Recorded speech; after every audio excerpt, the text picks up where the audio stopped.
once again to our show that is called Real Shame. It's a show where we watch movies from our movie list of shame or movie blind spots. I'm Adam. I'm Andy.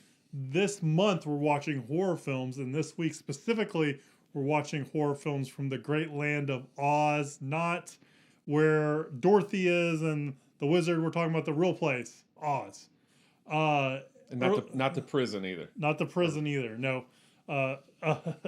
Earlier in the week, we watched a movie called Black Water that was made and focuses on Australia, and we decided to pair that with another movie that takes place in Australia, and Andy's going to tell you all about that. Yes, Peter and Marcia, it's not Marcia, it's Marcia, are off for a weekend camping trip, but things don't go smoothly thanks to their blatant disregard of the environment and its non-human inhabitants. Their crime was against nature, and nature found them guilty. That's actually the tagline. That's in awesome. Long Weekend. That's the same tree. It's not the same tree. How could it be? We're going round in circles, Peter. We've been on the same track for nearly an hour. How could it possibly Then be where going... are we, Peter?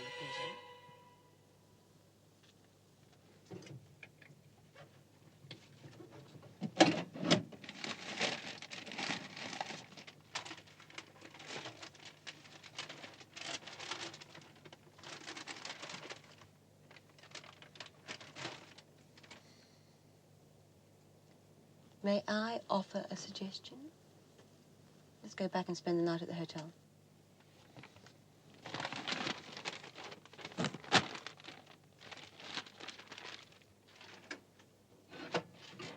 We'll sleep in the car. Here. Yeah? We must be close now. We'll catch some sleep and we'll find the beach in the morning. So Long Weekend is directed by Colin Eggleston. It's written by Everett DeRoche. Everett DeRoche wrote some seminal Australian horror films like Patrick, Road Games, which has Jamie Lee Curtis and Stacy Keach, and Razorback, directed by Russell Mulcahy. He wrote all three of those. He wrote some other stuff too, but I figured those are kind of some high points of his Australian movie career. Long Weekend stars John Hargreaves as Peter and Brianni Behetz as Marcia. And aside from that, I mean, yes, there are some other people in the movie, like at the beginning and at the end, but they're pretty much the only two people that you see. Yeah, they're pretty much the only people that you see for most of the film. So those are the only two people that I listed from the credits. And honestly, the other people that are in the film, I didn't really know them. I didn't know them at all. So I don't know these two people either. I don't know that I've ever seen them in anything. But this is a movie. This is the one movie that we're doing this week that I actually have seen before. I haven't seen the one that we did on Monday or on Friday, but I have seen this before. But this movie that you've never seen. Never seen. Ever heard of it? No, I didn't. I kind of read the description when we were trying to fill out what to do this week, but other than that, I had no idea what I was getting myself into. Alrighty.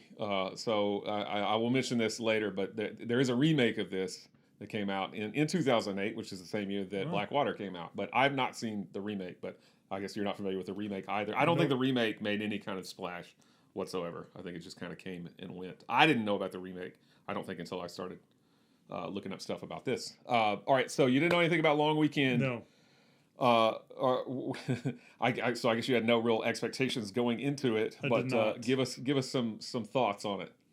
I didn't. Yeah, like you said, I didn't know what to expect getting into Long Weekend. It kind of You were like, I wish I had a long weekend. Yeah, right yeah. now. I was like, I'm ready for a break. You know, I want to get in that guy's car and go out camping in the woods and stuff like that. It starts off pretty peculiar. Like you really don't get an idea of what you're getting into. And I think that's to the movie's benefit a little bit. Like, it's kind of like you're kind of on this ride and you don't know really what's going to go on or what's going to happen and stuff like that. Yeah. And then when, as we do, we kind of spoil our future reviews. And when he runs over the kangaroo, I'm like, okay, I kind of get what's coming back. I kind of get where this is going, but I was expecting, like, maybe the kangaroo to come back and get him and all that kind of stuff. That would have been awesome. Like revenge, like maybe the kangaroo had like a Joey or had like a mate that they you killed my dad. Yeah, came back and wanted a box or whatever. Yeah. There's aspects of this movie that I find interesting. Like I like the idea that they're kind of in this area and like all the animals and insects and everything around just attack him and make life miserable for him. Yeah. Like, I think that's interesting, but I don't know if the movie's pace is really something I was really into, because it just felt like the movie, I feel like, is really short, but it felt, while watching it, very long. It just felt slow and languid, and especially when we started to get to the part where Marcia wanted to leave and Peter didn't. I just felt like we kind of treaded the same ground over and over and over again between them arguing if they should leave or not, and I wish that was a little bit shorter. Yeah. I thought, do you remember what that thing was in the water? I wish I wrote that down. It's a sea cow, a dugong. A dugong. I wonder, I tried to figure out, when watching this movie, I was trying to figure out if the movie was giving us an explanation why things were going amiss and stuff like that. Because they did kind of blame the dugong a little bit for all that kind of stuff. That dugong will not die. Yeah. Just keeps on coming. And did you notice, like, on when they were driving out there on the radio, it was talking about UFO sightings and stuff like that? Mm-hmm. So do you think all that? Do you think that it was aliens that caused all this? I mean, I think there's a lot. There's a few different interpretations. It seems like every time they turn on the radio, there's some foreboding message, Okay. like UFOs or something weird going on. Yeah. So I heard the aliens on there, and I was expecting maybe like a little bit more firm explanation of what's going on. Yeah. And stuff like that. And it didn't really bother me that there wasn't any firm explanation. It's just, for me, I feel like, and this might be just due to when the movie came out, it just feels very subtle. Like, I expected, like, more animal violence than there was. Like, I wanted more examples of things going bad and things being amiss. Because it feels like 90% of the time everything's cool, then 10% of the time, like, animals are pissed at them. And I wish that was kind of reversed, where it was just like a constant onslaught of bad things happening to them, stuff like that. Yeah. And I don't really feel like we need, like, again, maybe it was just me this week, but her backstory about her having the abortion and having an affair and all that kind of stuff was just kind of like, it just felt not rote, but it just, I didn't care. So for this movie, I kind of liked aspects and pieces of it. I liked the vibe of it, but I don't know if I loved the movie or anything like that. I just kind of enjoyed aspects of it, if that makes any sense. Yeah, that makes sense. So that's kind of where I am on the my next question is, did you enjoy the short shorts that the guy wears? They're great. I'm like, who wears short shorts? Peter wears short shorts. You can see Peter in the short shorts. Practically, yeah. He does have some sweet blue Adidas, though. I wrote that down. I was like, man, I need a pair of that, and with the matching little jacket things. Yeah, he and his wife both had some light blue Adidas stuff. I'm all about that. I'm wearing an Adidas shirt right now. A light blue Adidas shirt. A light blue Adidas shirt, yeah. So yeah, let me ask you. So you saw this before. What are your thoughts? What do you remember about The Long Weekend? So this was one of the first movies that sorry, maybe not one of the first, but this is one of the movies that I got in the mail from Netflix back when I used to get discs in the mail. So it's been, a minute. I mean, because I feel like I just went to the streaming a long time ago, so it's been a while. But I actually remembered quite a bit of it. I mean, I'm a fan of this movie, and I like it because.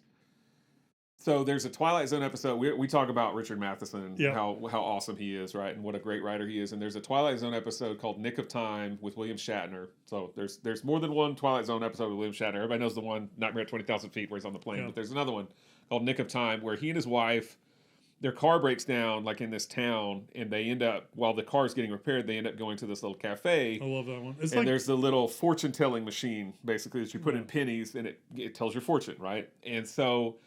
They think that it's actually telling them what they need to hear. They because every time they ask it a question and they put in the penny, it seems to come back with an answer that fits, right? And the episode ends. I'm not going to spoil how it ends or whatever. But when the episode is over, I will say this: it never explicitly says one way or the other whether or not the thing's actually actually is telling their fortune or whether it's all just coincidence. And I feel like Long Weekend is the same way. is it just a coincidence that all these animals happen to be like attacking them and all these bad things happen to them? Maybe, or could there be something more sinister at work, like UFO? The UFOs passing over and there's some weird radioactive thing like Night of the Living Dead or something like that. Or the sea cow is telepathic. Something, yeah. I mean, and so I like all that because it basically just leaves it up to your imagination. Now, I don't think this movie is perfect. I mean, it's definitely rough around the edges, and I mean, I agree with you, especially nowadays. I think the pace is kind of languid, definitely in parts. But I can forgive that because I just like the overall vibe of the movie. Because to me, it is like a Twilight Zone episode. You've got these two people who have now found themselves in the Twilight Zone. Yeah. And they can't get out, basically. Yeah, especially with the driving of the car and stuff like that, how it keeps on coming back around and stuff like that. Right, exactly. And that reminded me of Endless, was where we watched, where it was like that too. Yep. So I got obviously Endless came out after this, so maybe Endless kind of borrowed that a little bit, but I got those vibes from it. I did feel like as soon as the harpoon gun went off, like by itself, I'm like, it's Chekhov's harpoon gun. Yeah. I'm like, someone's gonna get killed by this. Yeah, but I like that because it's like foreshadowed because it almost hits her. It hits the tree instead, and it startles her, and so you're like, is that how she's gonna meet her demise? And of course she does meet her demise. When he wakes up in the morning, does he see her whenever she's harpooned? Because there's no reaction to him at all. I wish that he had a different reaction because they didn't. He needs to be like sobbing or something. Yeah, he doesn't care. He looks like he's in shock almost, but not really. I mean, he looks almost like he doesn't care. I wish that they acted or they had him act a different way because I don't really like his reaction to that. I actually had to rewind it because I thought I missed something because I was just like, because I remember like the camera following him and then it kind of goes around and you see her and I'm like. Is she like? He's looking right at her, so he has to see her. She's not far. Yeah, no, but I was like, his reaction was so small. I was like, I agree. Maybe she was covered by something. Did I miss that? So I had to click back a couple times to make sure I saw what was going on. I agree with you. I mean, I wish that was handled a little bit better, and that's one of the things that's one of the flaws. I mean, like I say, it's definitely rough around the edges, but I like. So I think the abortion stuff is important because it plays into the sea cow. They keep hearing the cry of like the sea cow's young. It's like the child Sounds looking for the mother, and then vice versa. The eagle, they killed its baby. Yeah. So it's kind of that same kind of it's supposed to give you that same sort of theme, I guess. Yeah. Basically, killing your young, or in the case of the sea cow, the opposite, killing the mother. Yeah. I got that definitely with the egg at least. And then I like the van, the mysterious van. Who are those people? Yeah. Like, what is? And it appears as though that's some other campers, and they've got like a little girl because there's like a little tea set that he finds in a tent, and an abandoned dog that shows its teeth at him. But then when he swims underwater to see the van, there's like a dead body or something. It's very cloudy, but it looks like a dead girl. Yeah. It's very strange. And it's like, what happened to those people? Like, I mean, it obviously, there's a lot of open-ended questions to this movie, but I like that whole kind of vibe of it. And again, it reminds me of like Twilight Zone and Nick of Time and all that sort of thing. You can I feel like you can come up with a lot of different interpretations of what's going on with it based on what you hear on the radio and other stuff. I just don't feel. And then, along those lines too, you have like the people at the bar that don't know. They don't know where it is, right? And it's like not far, right? Yeah. So they're like never heard of it. And then when they leave, they kind of all pile up at the window and look, and it looks kind of odd. And then you're like, what's going on there? Yeah. I just don't feel like the craftsmanship is as well done as the Twilight episodes. Like, I felt like if Richard Matheson wrote this, there could be more open-ended things. But I was questioning if even the writer or director knew kind of what was going on, or if they had a plan, or if they're just like, we're gonna throw everything in the kitchen sink in here and just let people give people enough trails to lead to their own their own end, instead of actually like trying to build something. I don't know that they knew exactly what they wanted to get out of it either. And in fact, I was reading that Everett DeRoche has expressed, or later he expressed some dissatisfaction with it. He wishes that it would have gone a different way and stuff like that, which I can see. But I still think for what it is, it's an interesting kind of weird Twilight Zone-esque kind of movie. So I would say if you are a fan of the Twilight Zone, which I'm a giant fan of the Twilight Zone, it might be worth your time. Gotcha. It might be. Yeah, I mean, like I said, there's aspects of it that I liked. I don't think the whole movie was a win for me, but there's parts of it that I enjoyed. I like the vibe, and again, like I said, I kind of like the idea that they kind of get in this place and every natural creatures trying to get them out. Like, I think Yeah. that's kind of cool Yeah. and interesting. And I'm glad you brought that up. I forgot about that. Those people, yeah, it's funny. The people at the bar, he's like, yeah, we're going to such and such beach or whatever. And They're they're like, yeah, don't know what that is. I don't know what And that he's is. like, what? It's just by he says, by the abattoir, the slaughterhouse. But he's like, it's like right before the abattoir, right? And they're like, oh. Yeah. You know, it's just like, do. Yeah. It's kind of weird. But yeah, no, so I'm a fan. All right, so you said there was a remake for this movie? Yeah, I wrote it was remade in 2008 with Jesus Christ. Jim Caviezel, who Caviezel played himself. Jesus in The Passion of the Christ. Yeah, it was remade in 2008. So it's called Long Weekend, but it's also the alternate title is Nature's Grave. But I've never seen it, and the original Long Weekend is 88% fresh, Wow. 67% audience. The remake is 0% fresh, Wow. with 15% audience. That's a rare thing to have 0% well, and viewers. again, that may not be that many critics, Yeah, but true, I thought that was pretty funny. Yeah, 0% is pretty bad and pretty rare. Yep. 6.6 out of 10 is the IMDb score for the original. 5.1 out of 10 is the score for the remake. And again, I have no idea. I've never seen the remake, but I don't really want to. I mean, I like the original. I don't know that I would watch the remake. Gotcha. I don't know. Maybe we'll see. Maybe I'll get around to it one day. All right. Anything else on the long weekend? That's it. All right. Well, you guys don't have to wait a long weekend for the next episode. Nope. We have one coming at you real soon, Friday, our last Friday for the month. And I'm going to let Andy tell you what movie we decided, our last movie in the Australian horror theme, what that's going to be. Yeah, so as you mentioned, like either it's this episode or last episode, or maybe both episodes, this week we're doing Australian horror films, but we're also kind of focusing on Australia's countryside attacking people, Yes, that's basically. right. So on Monday we did Blackwater, which is a movie about a crocodile who's trying to get at some people. We decided to do a movie on this coming Friday with another crocodile trying to get at even more people. That's right. Monday is 4 people, but the first guy. So this movie is called Rogue. Yep. Came out 2007.